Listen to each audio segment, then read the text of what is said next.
Shalom, kami menyambut saudara dan juga Anda sekalian yang baru pertama kali mengikuti ibadah online GBI Battle. Kami berdoa agar Anda di dalam keadaan yang sehat dan juga dalam lindungan Tuhan. Bagi Anda yang baru pertama kali mengikuti ibadah online, ataupun Anda yang memerlukan layanan doa, Anda dapat mengirimkan komentar melalui kolom chat. Sebelum kita memulai ibadah ini, mari kita bersatu di dalam doa. Kami mengucap syukur Tuhan untuk setiap penyertaan Tuhan dalam kehidupan kami. Kami sebentar akan mengikuti ibadah, biarkan Tuhan yang menyertai dari awal, pertengahan, hingga akhirnya Tuhan. Terima kasih Tuhan Yesus, kami serahkan seluruhnya ke dalam tangan-Mu. Di dalam nama Tuhan Yesus kami telah berdoa dan mengucap syukur. Amin. Thank you Lord, terima kasih buat kebaikan-Mu, buat kasih setia-Mu dalam hidup kami ya Tuhan. Day by day, hari demi hari kami rasakan kebaikan-Mu, kasih setia-Mu. Tangan kuat-Mu yang selalu menopang kami. Oleh sebab itu kami bersyukur. Hati kami limpah dengan ucapan syukur Tuhan. Untuk menyembah-Mu. Oh, hanya Kau Tuhan. Haleluya.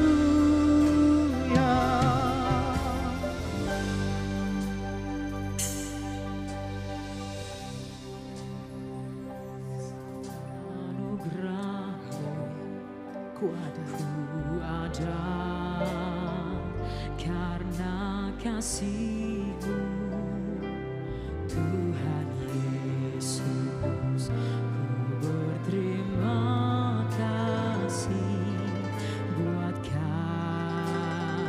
kasih rahmat Tuhan. Mari sama-sama katakan terima kasih Tuhan.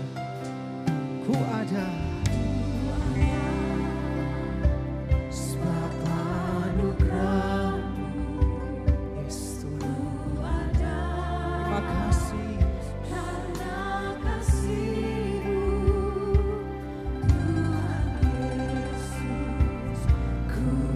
terima kasih buat kasih. Angkat tanganmu katakan terima kasih Yesus. Yesus terima kasih hanya anugerah-Mu buat hidupku sekarang. Bukan memuji-Mu selamanya. Terima kasih, oh Yesus.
Sebelum kita mendengarkan firman Tuhan, mari bersama-sama kita bersatu di dalam doa.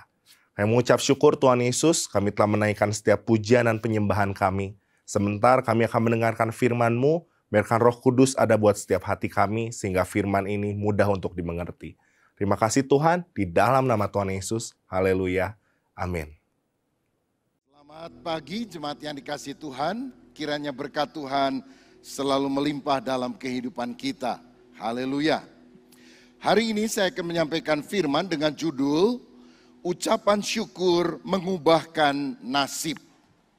Ucapan syukur mengubahkan nasib. Saya percaya setiap orang Kristen mengetahui ayat firman Tuhan dalam 1 Tesalonika 5 ayat 18 yang berkata, mengucap syukurlah dalam segala hal, sebab itulah yang dikehendaki Allah di dalam Kristus Yesus bagi kamu. In everything give thanks. Tetapi terus terang lebih mudah bagi kita untuk mengucap syukur pada waktu kita mengalami berkat Tuhan, pada waktu kita mengalami kesenangan. Tapi tahukah saudara bahwa kata mengucap syukur atau bersyukur, give thanks, itu pertama kali muncul dalam Alkitab, tercatat dalam Kejadian 29 ayat 32, dari seorang wanita yang bernama Lea, seorang wanita yang tidak dicintai oleh suaminya, yaitu Yakub. Tapi justru dari wanita ini muncul kata syukur pertama kali yang dicatat dalam Alkitab. Bahkan ada seorang rabi Yahudi bernama Zokanan pernah berkata, sejak Tuhan menciptakan dunia, tidak ada yang berterima kasih, tidak ada yang bersyukur kepadanya, sampai Lea adalah orang pertama yang mengungkapkan rasa syukur itu. Dan saya percaya ucapan syukur akan mengubah nasib kehidupan seseorang. Mari kita akan baca Kejadian pasal 29 ayat 32 sampai 35 yang berkata demikian. Kejadian 29 ayat 32 sampai 35. Lea mengandung lalu melahirkan seorang anak laki-laki dan menamainya Ruben, sebab katanya, sesungguhnya Tuhan telah memperhatikan kesengsaraanku, sekarang tentulah aku akan dicintai oleh suamiku. Mengandung pula lah ia lalu melahirkan seorang anak laki-laki, maka ia berkata, sesungguhnya Tuhan telah mendengar bahwa aku tidak dicintai, lalu diberikannya pula anak ini kepadaku. Maka ia menamai anak itu Simeon. 34. Mengandung pula lah ia lalu melahirkan seorang anak laki-laki, maka ia berkata, sekali ini suamiku akan lebih erat kepadaku, karena aku telah melahirkan 3 anak laki-laki baginya. Itulah sebabnya ia menamai anak itu Lewi. Ayat 35. Mengandung pula lah ia lalu melahirkan seorang anak laki-laki, maka ia berkata, sekali ini aku akan bersyukur kepada Tuhan. Sekali lagi, sekali ini aku akan bersyukur kepada Tuhan. Nah, inilah kata syukur pertama yang muncul dalam Alkitab. Itulah sebabnya ia menamainya anak itu Yehuda, sebab sesudah itu ia tidak melahirkan lagi. Nah, saudara-saudara, kita tahu kisahnya bahwa Yakub pergi ke Padan Aram berjumpa dengan keluarganya. Ada pamannya bernama Laban, karena ayahnya menyuruh dia untuk mendapatkan pasangan hidup yang berasal bukan dari orang Kanaan, tetapi dari orang-orang yang percaya kepada Allah Abraham, kemudian Allah Ishak dan Allah Yakub. Maka kemudian Yakub pergi untuk menjumpai rumah kerabatnya, dan dia bekerja 7 tahun demi mendapatkan Rahel, anak kedua dari Laban. Tetapi kemudian pada hari pernikahan yang diberikan adalah Lea, kakak daripada Rahel ini. Sebab Laban berkilah. Biasanya anak pertama mesti kawin dulu, baru kemudian anak kedua. Dan akhirnya mereka membuat kesepakatan baru, oke, kamu nikahi setelah 7 hari, maka kemudian kamu juga akan bisa menikahi adiknya, yaitu Rahel. Tapi ditambah kerja 7 tahun lagi. Saudara-saudara, dan mengapa Yakub lebih cinta kepada Rahel? Karena Rahel itu lebih cantik. Kalau saya baca dalam Kejadian 29 ayat 16 dan 17, Laban mempunyai 2 anak perempuan, yang lebih tua namanya Lea dan yang lebih muda matanya Rahel. Lea tidak berseri matanya, tetapi Rahel itu elok sikapnya dan cantik parasnya. Mata Lea tidak berseri. Mungkin seperti orang ngantuk, seperti orang sedih. Ada yang menafsirkan mata Lea itu juling, sedangkan Rahel lebih cantik. Sehingga wajarlah Yakub lebih senang kepada Rahel daripada Lea. Saudara bisa bayangkan, Lea adalah orang yang menderita karena dia jauh lebih tidak cantik dibandingkan dengan adiknya. Dan saya percaya ayahnya, lingkungannya lebih suka kepada Rahel yang lebih cantik daripada dia. Dan setelah Lea menikah 7 hari, maka langsung dia dimadu. Dan siapa madunya? Adiknya sendiri. Ini adalah pukulan yang sangat berat dalam hidupnya. Bahkan Alkitab berkata, Yakub lebih mencintai Rahel daripada Lea. Lea adalah orang yang bisa hidup di dalam kepahitan. Tapi saya melihat di sini, saudara, kepahitan yang biasanya melahirkan hal-hal yang buruk, itu bisa diubah ketika kita punya sikap hati yang benar. Saya teringat Adolf Hitler ketika masih kecil, dia menyimpan banyak kepahitan karena dia melihat ayahnya begitu keras, memukuli ibunya, berlaku kasar kepada dia. Lalu kemudian mereka punya tetangga yang jualan bahan makanan, ada warung begitu. Dan pernah Hitler kecil membeli satu barang, rupanya uangnya kurang.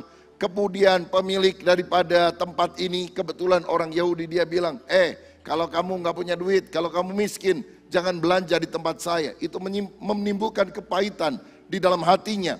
Di kemudian hari, katanya Hitler ketika pemuda, dia pergi ke seorang pelacur dan kemudian melakukan hubungan seksual. Ternyata pelacur itu menurarkan kepada dia penyakit kelamin. Dan itu yang makin menyebabkan Hitler menjadi makin marah kepada orang Yahudi. Dan ketika dia punya kekuasaan, dia bantai 6 juta orang Yahudi.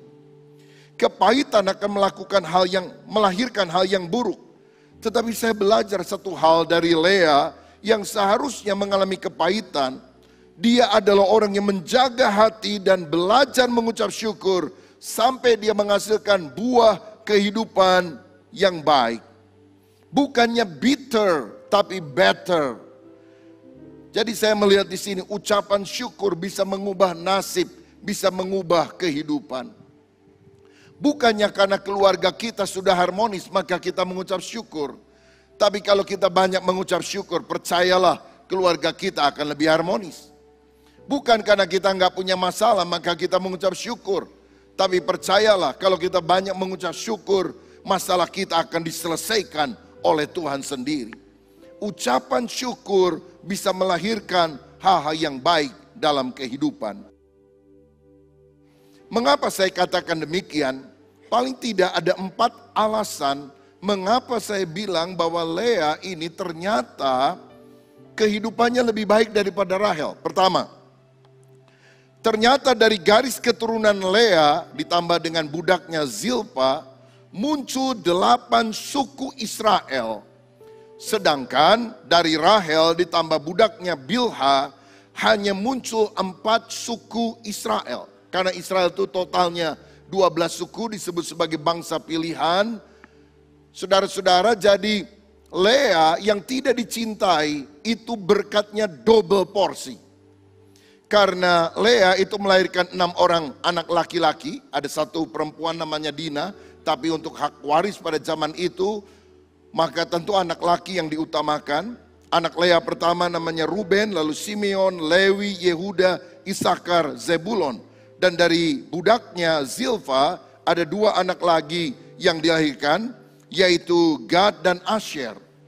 Sedangkan Rahel mendapatkan 2 anak saja, Yusuf dan Benyamin, dan 2 orang lagi dari budaknya, yaitu Bilha yang memberikan anak kepada Yakub, yaitu Dan dan Naftali. Dari sini saya melihat orang bisa saja disisihkan, gak pernah nomor 1, gak cantik. Ada orang yang lebih dipuji, tapi ketika dia memiliki sikap hati yang benar dan Tuhan berkenan, engkau akan menerima berkat double porsi. Seringkali kita selalu berpikir menjadi orang yang nomor 1, orang yang paling hebat, orang yang paling dicintai, orang yang paling dekat sama Tuhan. Tapi dari kehidupan Lea kita melihat ada orang yang sangat sederhana, orang yang mengalami nasib buruk dalam hidupnya, dia bisa mengalami kepahitan. Dia orang yang tersisih, gagal, tidak dicintai. Tapi kalau kita mengandalkan Tuhan, justru Tuhan akan memberikan kepada saudara berkat double porsi dibandingkan dengan anggota keluargamu yang lain. Karena kita punya Tuhan yang sanggup mengubahkan nasib yang buruk menjadi baik. Siapa yang percaya berikan kemuliaan untuk Tuhan kita. Nggak masalah saudaramu lebih cantik. Nggak masalah keluarga yang lain lebih kaya. Nggak masalah yang lain lebih terkenal. Mungkin saudara merasa aku ini selalu nomor 2, nomor 3. Tidak pernah dianggap yang paling hebat. Enggak masalah. Kalau saudara punya Tuhan, engkau bisa dapat berkat double porsi. Berkat ganda Tuhan libatkan dalam hidup saudara. Karena pengucapan syukur bisa mengubah nasib. Yang kedua, saya melihat mengapa Lea yang tidak dikasih justru lebih diberkati. Karena dari garis keturunan Lea lahirlah generasi imam, yaitu Harun dan anak-anaknya. Karena mereka adalah orang Lewi. Bahkan Musa juga adalah orang Lewi. Kenapa Musa orang Lewi? Karena Musa adalah adiknya Harun. Jadi pasti dia Lewi, saudara sekalian. Dan itu berasal dari garis keturunan Lea, bukan Rahel. Lagi pula dari garis keturunan Lea, bukan hanya generasi imam yang dilahirkan, tapi generasi raja. Daud itu dari suku Yehuda. Dan Yehuda adalah anak Lea dan bukan anak Rahel. Dari Daud muncul Salomo, Rehabeam, dan seterusnya. Saudara-saudara, saya melihat di sini, bahkan orang yang dianggap tidak penting, tidak hebat, disisihkan, bisa muncul generasi orang-orang hebat. Yang dipakai sebagai, kalau sekarang imam, pendeta, jadi hamba-hamba Tuhan besar keturunannya. Jadi raja, orang-orang yang hebat dalam politik, dalam pemerintahan. Mungkin juga di dalam usaha dan pekerjaan. Bisa. Karena sikap hati yang benar itu akan mengubahkan nasib ketika kita sungguh berpaut kepada Tuhan.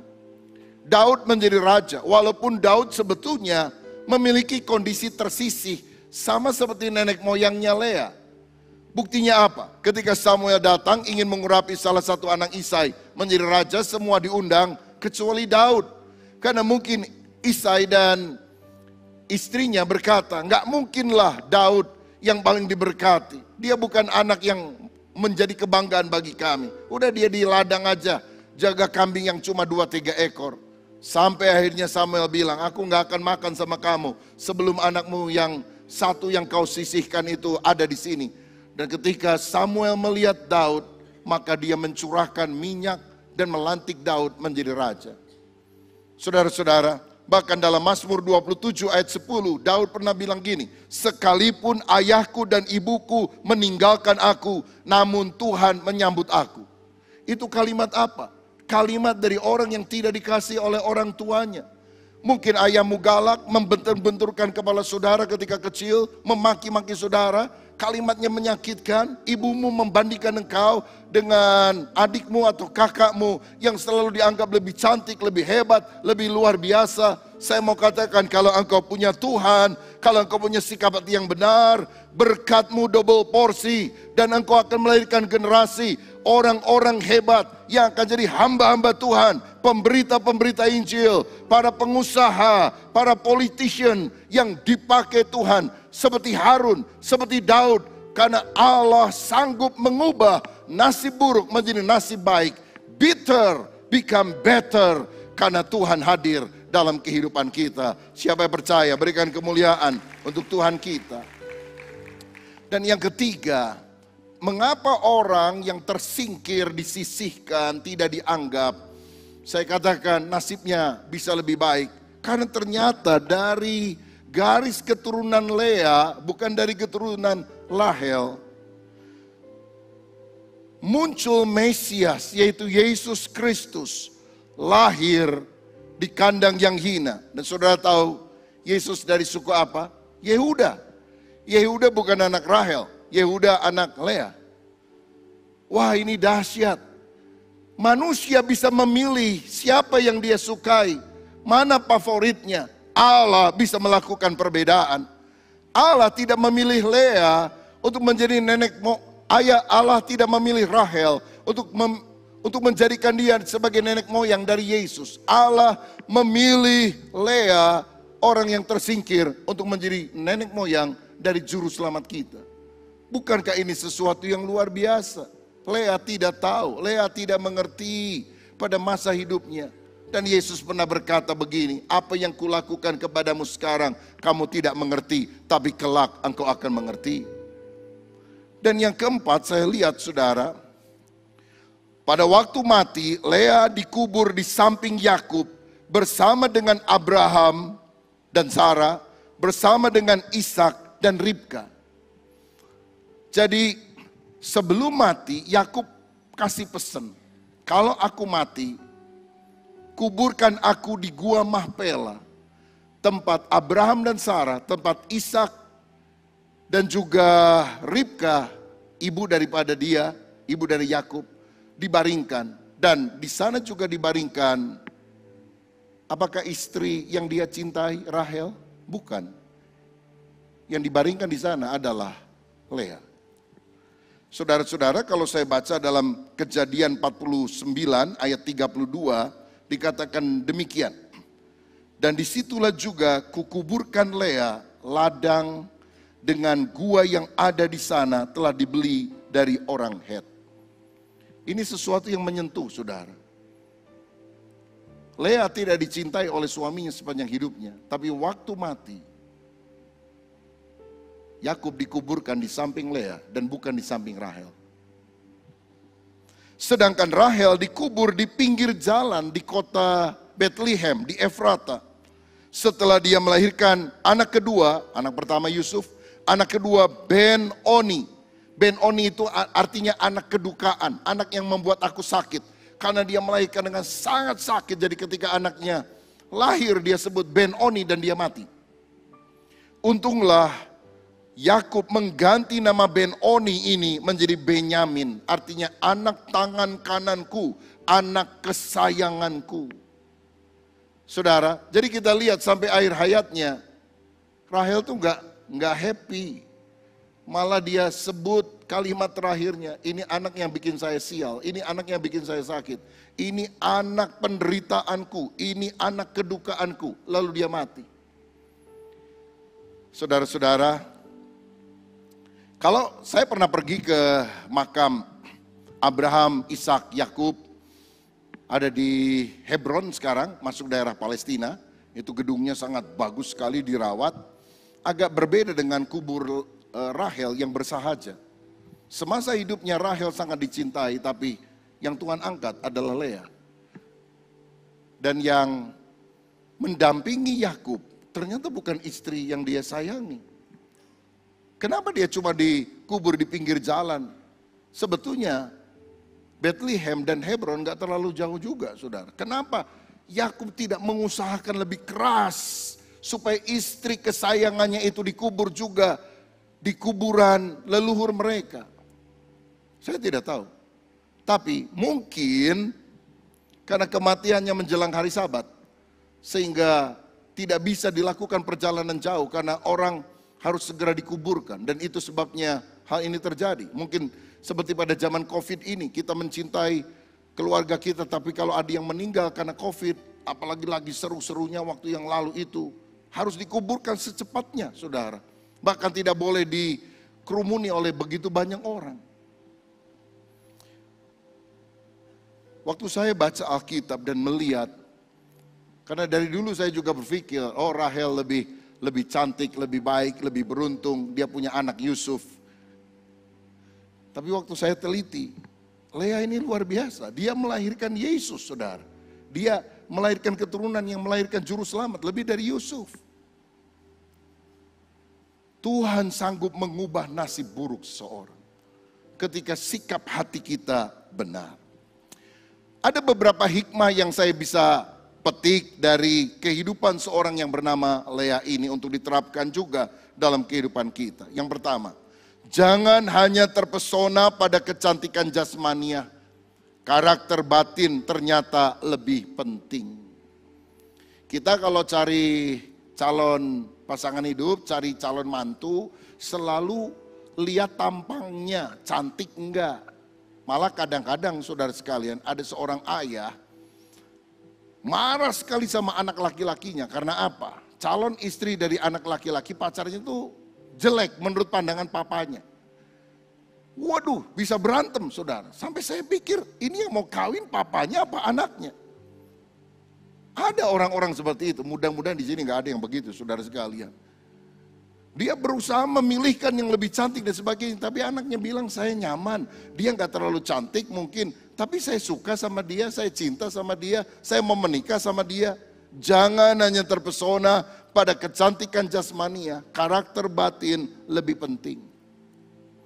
Biasanya kita selalu mikir kalau orang itu cantik pasti baik, pasti jujur. Jadi kalau misalnya ya anak-anak di sekolah pas lagi istirahat, orang-orang lagi main, jajan di luar dan sebagainya. Ternyata waktu masuk, saudara sekalian, ada orang yang kehilangan uang yang ditaruh di dalam tasnya. Dan ternyata diselidiki cuma ada 2 orang yang tidak keluar kelas, tapi tetap duduk, mungkin mengerjakan sesuatu. Yang satu cantik, yang kedua jelek. Kira-kira yang dituduh yang cantik apa jelek, saudara? Hah? Pasti yang jelek. Oh, pasti si Eta. Udah jelek, hitam, hidup lagi. Sedangkan yang cantik kita pikir nggak mungkin dia melakukan hal itu. Padahal belum tentu loh saudara sekalian. Banyak orang mungkin buruk parasnya, tapi cantik hatinya.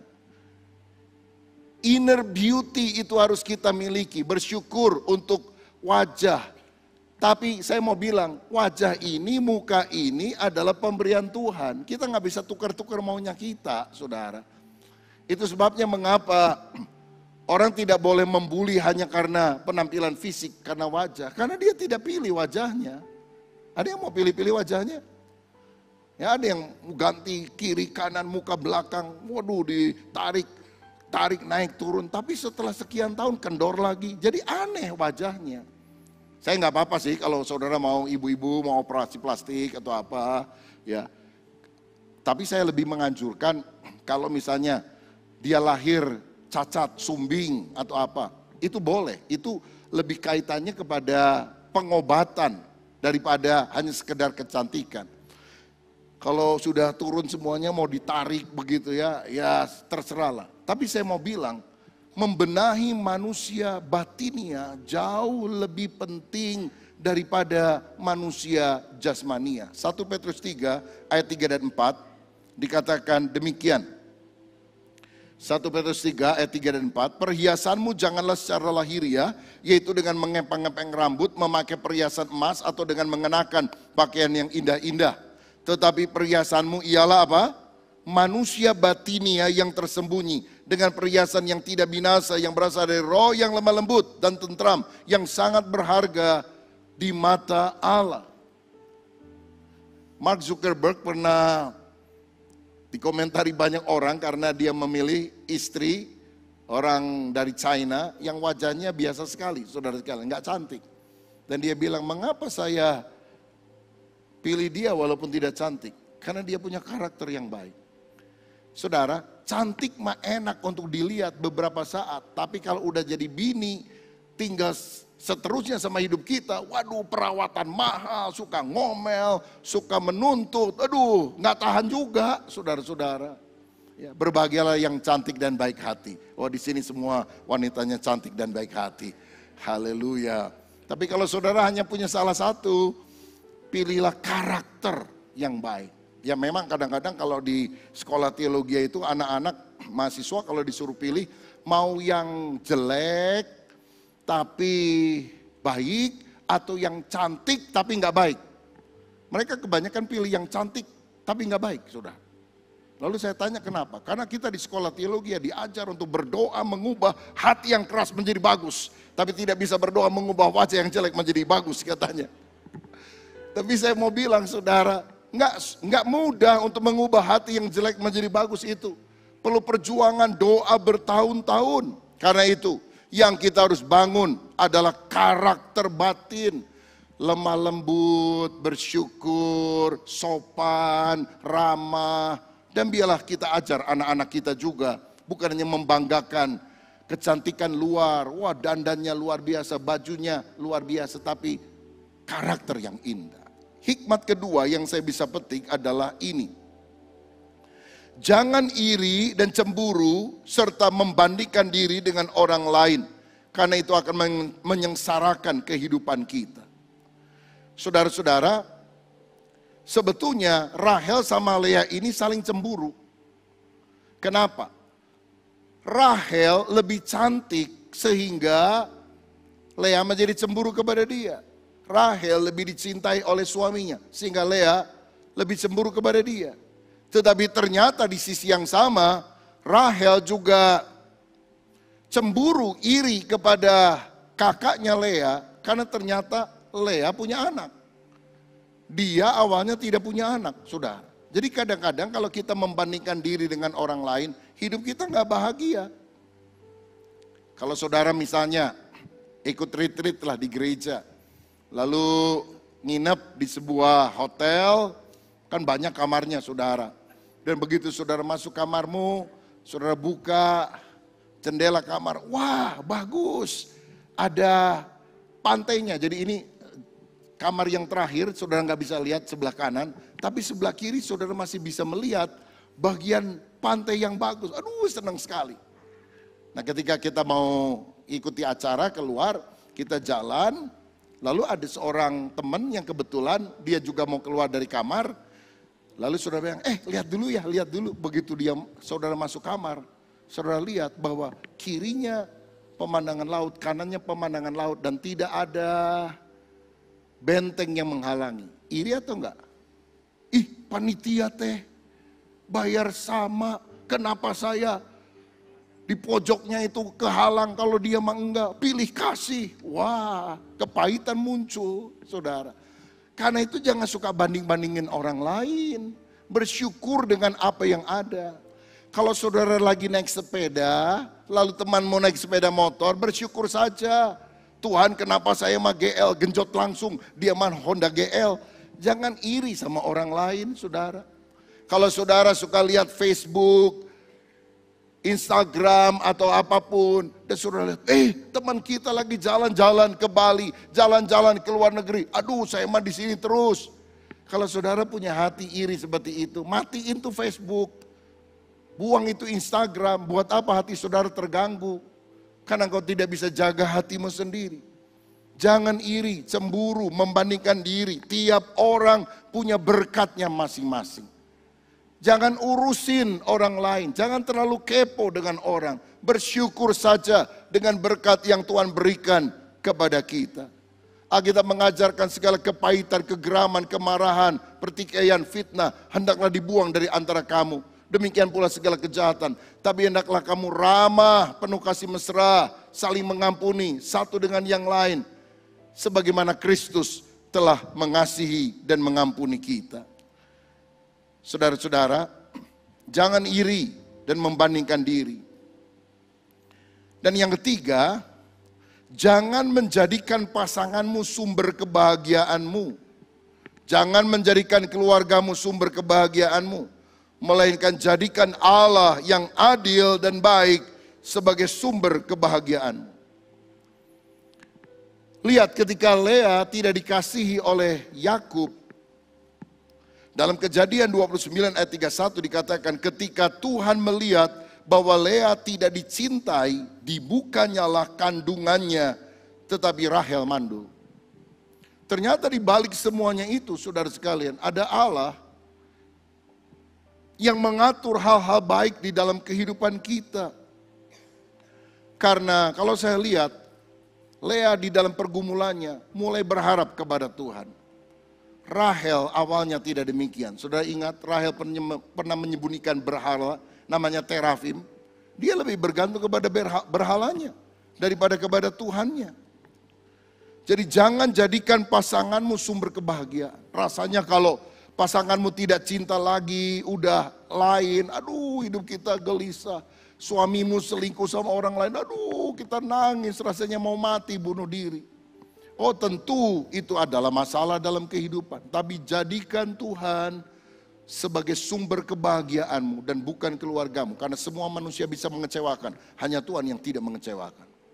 Saudara pernah dengar ada seorang pakar daripada ilmu leadership kepemimpinan yang bernama John Maxwell. Dia punya istri namanya Margaret. Satu kali dalam satu seminar ada seorang bertanya kepada Margaret, istri daripada John Maxwell. Margaret, apakah engkau bahagia punya suami pembicara internasional hebat seperti John Maxwell? Apakah John Maxwell membahagiakan hidupmu? Margaret berpikir sebentar dan dia bilang tidak. Semua orang kaget, saudara sekalian. Suaminya ada di situ lagi. Suaminya juga kaget, kenapa istrinya bilang, apakah suamimu membahagiakan engkau? Dia bilang tidak. Sebab yang membuat aku bahagia adalah pilihanku. Aku yang membuat aku bahagia. Dan saya bersyukur karena Tuhan menambahkan kebahagiaan dengan John Maxwell yang baik hati yang mendampingi saya. Artinya apa? Walaupun suamimu sangat baik hati, tapi kalau saudara punya hati yang tidak baik, engkau akan negatif. Ada suami ya, belikan baju untuk istrinya sebagai hadiah gitu saudara. Dia ada di luar kota, ada tugas, lalu waktu mau pulang dia ingat khotbah pendeta, kasih oleh-oleh dong. Lalu dia masuk ke toko, dia carikan baju. Dan saya mau bilang, salah satu hal yang paling sulit tugas seorang suami adalah mencarikan kado untuk istrinya. Percayalah saudara sekalian. Karena apa? Kalau istri belikan baju model apapun dipakai sama suaminya. Coba kalau suami beliin baju buat istrinya, apa dipakai? Setelah dia cari dan dia pikir itu yang paling bagus, dia bawa saudara-saudara kepada istrinya. Begitu istrinya lihat, lalu dia bilang, kenapa kamu kasih baju ini kepada saya? Mungkin karena kamu dulu teringat-ingat sama pacar kamu itu ya. Loh enggak, ini buat kamu, aku enggak mikir siapa-siapa, bohong. Karena pacar kamu yang itu kan model-modelnya kan begini nih kalau pakai baju. Kamu paksa saya kan, supaya kamu setiap kali lihat saya bisa ingat sama pacar kamu yang dulu. Aduh capek deh kalau model begini saudara. Ini kan kesalahan bukan pajak pemancar pada penerima. Ada istri yang cemburu banget. Aduh kan repot hidup sama orang seperti itu. Ada suami juga yang cemburu banget. Istri khusus kalangan sendiri. Istrinya naik delman aja ditanya, tadi kudanya laki atau perempuan? Kan repot kalau punya orang model begini saudara sekalian. Jadi jangan jadikan pasanganmu, anggota keluargamu, anakmu, cucumu, mantumu, siapapun sebagai sumber kebahagiaan. Mereka menambah kebahagiaan kita, jelas kita bersyukur. Tapi sumbernya hanyalah Tuhan sendiri. Dia Allah yang adil, Dia Allah yang baik, Dia Allah yang penuh kasih dalam kehidupan ini. Nah jika demikian, bagaimana mengubah sikap hati yang buruk menjadi bersyukur? Dari bitter menjadi better. Yang pertama, kita harus percaya bahwa Tuhan melihat. Lihat dalam Kejadian 29 ayat 32. Ketika Lea tidak dikasih oleh suaminya, dikatakan Lea mengandung lalu melahirkan seorang anak laki-laki dan menamainya Ruben sebab katanya sesungguhnya Tuhan telah memperhatikan atau melihat kesengsaraanku. Sekarang tentulah aku akan dicintai oleh suamiku. Nama-nama anak daripada Lea menunjukkan pergumulan batin dan proses dari bitter menjadi better. Yang pertama, dia percaya bahwa Tuhan melihat. Dia percaya bahwa rancangan Tuhan lebih sempurna dari rancangan Dia. Karena Allah itu Maha tahu, Dia bisa melihat sampai jauh ke depan, bahkan yang tidak dilihat oleh diri kita. Roma 8 ayat 28 berkata, kita tahu sekarang bahwa Allah turut bekerja di dalam segala sesuatu untuk mendatangkan kebaikan bagi mereka yang mengasihi Dia, yaitu bagi mereka yang terpanggil sesuai dengan rencana Allah. Mungkin apa yang kita alami kita tidak mengerti sekarang, tetapi kita tahu bahwa Tuhan melihat sampai ujungnya dan Dia ingin menyediakan ujung yang bahagia, happy ending dalam hidup kita. Seperti Yusuf yang mengalami kesengsaraan, dijual sebagai budak, tapi pada akhirnya dia bilang kepada saudaranya, memang kamu telah merencanakan yang buruk, tapi Allah telah merubahnya menjadi kebaikan. Kalau aku tidak dijual sebagai budak, aku tidak ada di Mesir, aku tidak bisa diangkat oleh Tuhan menjadi raja muda di Mesir, aku tidak bisa menyelamatkan bangsa Mesir, aku tidak bisa menyelamatkan keluargaku orang Israel. Syukur melalui hal-hal yang buruk, Allah ternyata melihat dalam satu rancangan yang besar tentang perkara yang ajaib. Karena itu, saudara, ketika engkau berada pada satu titik posisi sulit, jangan menggerutu kepada Tuhan. Percayalah, Tuhan masih sedang mengerjakan hidup kita dan rancangannya selalu indah dalam kehidupan kita. Seperti perajut agung, mungkin dia sedang menisikkan jarum yang berwarna dengan bola yang berwarna gelap, hitam, abu tua, coklat. Dan kau berkata, kenapa Tuhan jalan kehidupan warna gelap yang kau sedang lakukan dalam hidup saya? Tenang saudara, sang perajut agung belum selesai mengerjakan kita. Kalau selesai kita akan lihat sebuah pemandangan yang luar biasa dari hasil buatan yang dia kerjakan tersebut. Yang kedua, bagaimana mengubah sikap hati buruk menjadi bersyukur, bitter menjadi better. Yang kedua, kita harus percaya Tuhan mendengar. Kejadian 29 ayat 33 berkata demikian. Mengandung pula lah ia, lalu melahirkan seorang anak laki-laki. Maka ia berkata, sesungguhnya Tuhan telah mendengar bahwa aku tidak dicintai. Lalu diberikannya pula anak itu kepadaku. Maka ia menamai anak itu Simeon. Ruben artinya Tuhan melihat. Simeon artinya Tuhan mendengar. Kenapa Tuhan mendengar? Karena kita memperdengarkan doa kita kepada Dia. Lea berdoa seperti Hana yang pernah berdoa meminta anak, yaitu Samuel, kepada Tuhan. Dan Allah memberikannya. Kalau hatimu sedang pahit, jangan kata-kata pahit yang keluar. Berdoa kepada Tuhan. Percaya rancangan Allah jauh lebih besar dan indah daripada apa yang kita pikirkan. Mazmur 145 ayat yang ke-18. Tuhan dekat pada setiap orang yang berseru kepadanya. Pada setiap orang yang berseru kepadanya dalam kesetiaan. Yang pertama, kalau kau merasa kehidupanmu sulit, pengucapan syukur bisa mengubah hidup saudara. Langkahnya bagaimana supaya kita bisa mengucap syukur dalam segala keadaan? Pertama, percaya Tuhan melihat seluruh kehidupan kita lebih luas daripada apa yang kita lihat. Rancangan Tuhan yang sempurna belum kita pahami sekarang, tapi kelak kita akan mengerti. Percayalah, God is love. Allah itu penuh kasih. Apapun yang Dia lakukan, Dia tidak bisa lepas dari hakikatnya sebagai kasih.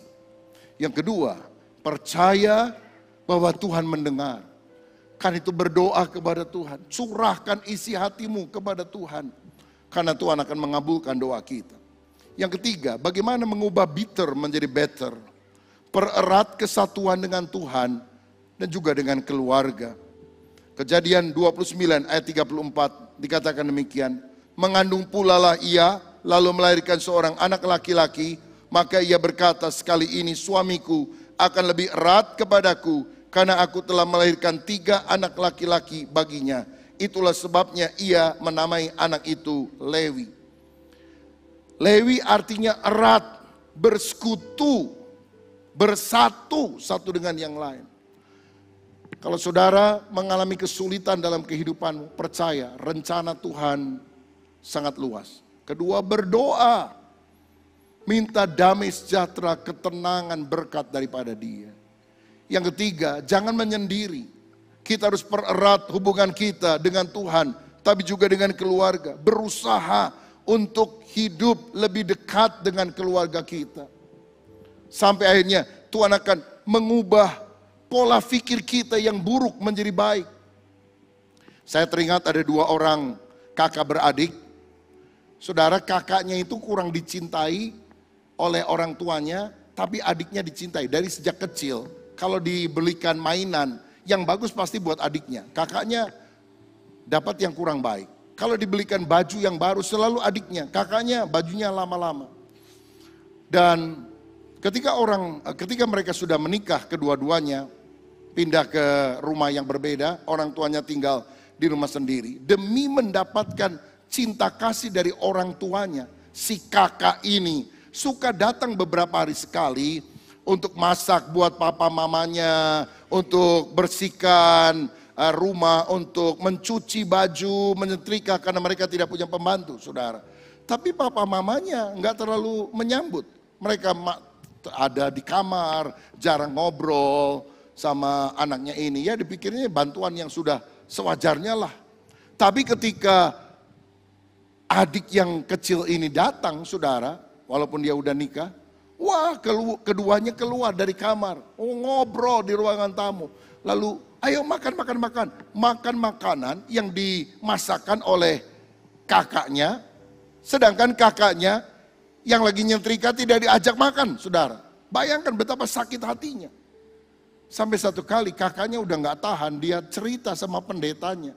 Pak, kenapa ya nasib saya begini? Pendetanya juga bingung. Lalu dia tanya, kamu anak pungut atau anak beneran? Kandung, Pak. Kok aneh ya? Tiba-tiba Tuhan kasih hikmat sama hamba Tuhan itu. Ngomong-ngomong, kamu punya suami kan? Dan ada anak-anak saya lihat kadang-kadang ke gereja juga. Iya, Pak. Kamu bahagia dalam keluargamu? Ya oke lah, kadang-kadang ada pertengkaran kecil, tapi so far so good. Kami juga saling mengasihi satu dengan yang lain. Oke, kalau adik kamu yang dicintai oleh papa mamamu gimana? Adik saya sudah 2 kali bercerai. Dan sekarang dia dalam pernikahan ketiga sedang ribut besar dan saya gak khawatir adik saya akan cerai lagi untuk kali ketiga. Pendeta tanya, menurut kamu kenapa? Mungkin karena adik saya terlalu dimanja, dituruti dari sejak kecil. Sampai akhirnya dia mencari suami yang bisa mengikuti semua kemauannya. Dan mana ada pria yang seperti itu. Dia mengalami kegagalan. Dan pendeta tanya, kalau misalnya pada waktu kecil, engkau yang diperlakukan seperti adik kamu dimanjakan, disayangi, luar biasa. Atau kedua-duanya seperti itu. Kira-kira sekarang hidup kamu akan lebih bahagia atau tidak? Si kakak tiba-tiba bilang, oh terima kasih Pak Pendeta, saya sudah ngerti jawabannya. Tidak perlu dijelaskan, saya paham. Dia minta didoakan, dia pulang, sejak itu pikirannya berubah. Dia nggak lagi benci dan iri kepada adiknya, dia kasihan, saudara. Rupanya dia demikian itu karena korban terlalu dimanjakan. Kalau aku yang dimanjakan, dituruti semua keinginannya, mungkin aku jadi besar kepala, aku jadi pribadi yang tidak baik, seperti ratu yang paling hebat dan aku akan menjajah suami atau suami-suami yang datang dalam kehidupan dan tidak akan pernah ada orang yang bisa memuaskannya. Sejak itu, dia masih suka ke papa mamanya. Tapi bukan lagi untuk merebut simpati daripada orang tuanya. Dia mengasihi dengan tulus. Dan itu yang membuat hubungan dia dengan papa mamanya menjadi cair. Papa mamanya sadar bahwa anak yang besar ini memang mengasihi mereka dengan tulus. Dan dia kemudian datang ke rumah adiknya, memberikan pendapat, masukan, nasihat, supaya tidak cerai lagi. Wah, adiknya maki-maki ini kakaknya. Ngapain kamu kesini? Kamu kan senang lihat aku begini. Enggak dek, aku itu enggak suka lihat kamu demikian. Kamu kan selalu iri karena saya lebih disayang oleh orang tua. Memang dulu begitu. Tapi Tuhan mengubah hidup saya. Saya melihat dari sudut pandangnya Tuhan. Saya bisa melihat sesuatu yang berbeda. Saudara, sejak itu hubungan mereka menjadi lebih pulih. Pererat kesatuan, keintiman dengan Tuhan dan dengan sesama. Supaya luka-luka itu tidak terus menganga, tapi bisa dipulihkan oleh Tuhan. Dan yang keempat, yang terakhir, pujilah Tuhan dalam segala keadaan. Kejadian 29 ayat 35 berkata, mengandung pula lah ia lalu melahirkan seorang anak laki-laki. Maka ia berkata, sekali ini aku akan bersyukur kepada Tuhan. Itulah sebabnya ia menamai anak itu Yehuda. Sesudah itu ia tidak melahirkan lagi. Yehuda artinya pujian kepada Tuhan. Saudara-saudara, apa yang dilakukan oleh Lea ketika dia mengalami kesulitan? Dia bersyukur kepada Tuhan. Syukur itu muncul karena dia tahu Tuhan melihat secara sempurna. Tuhan mendengar seruan doanya. Tuhan ingin agar dia mempererat kesatuan dengan Tuhan dan juga dengan keluarganya. Dan yang keempat, dia belajar memuji Tuhan dalam segala keadaan. Orang yang bersyukur, ucapan syukur dan pujian itu selalu gandengan, saudara. Kalau kita banyak mengucap syukur, hati kita akan dilembutkan oleh Tuhan. Kasih Tuhan mengalir dalam kehidupan kita. Memuji Tuhan, yadah, mengangkat hati kepada Dia yang adalah segala-galanya.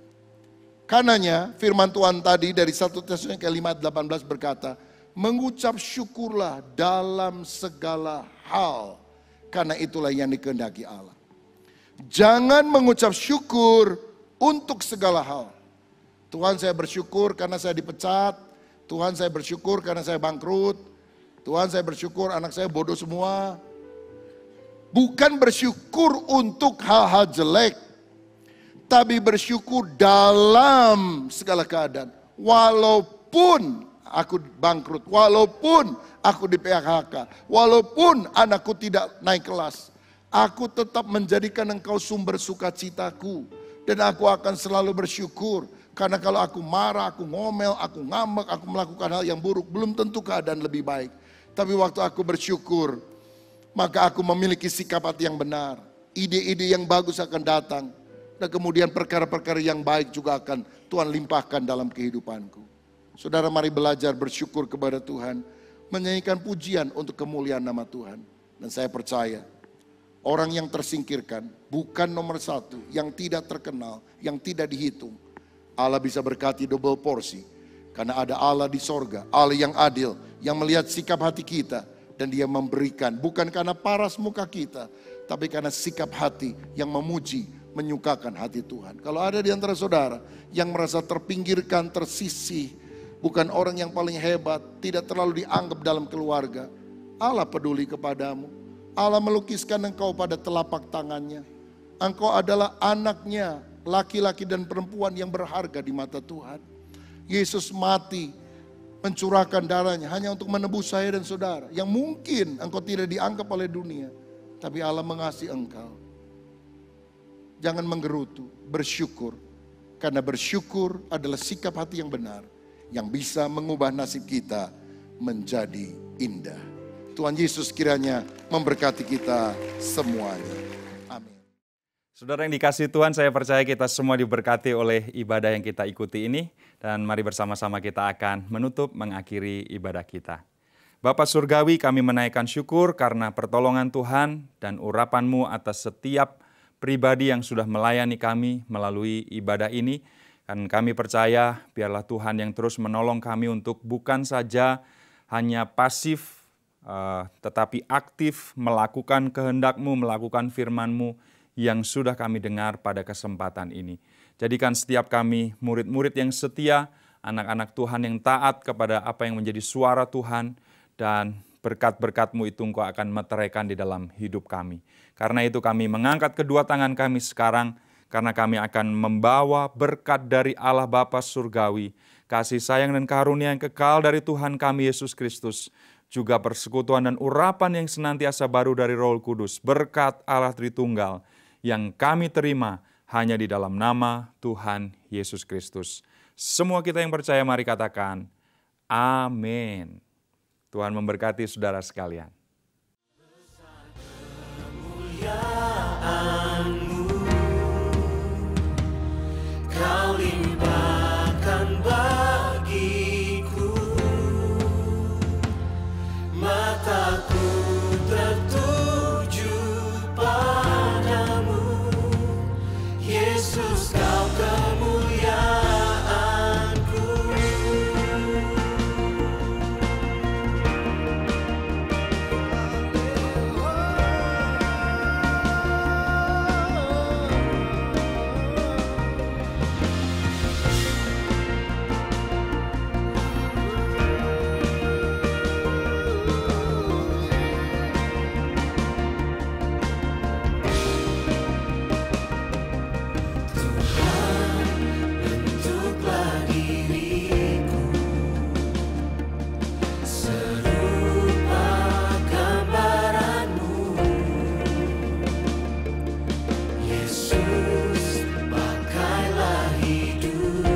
ajaib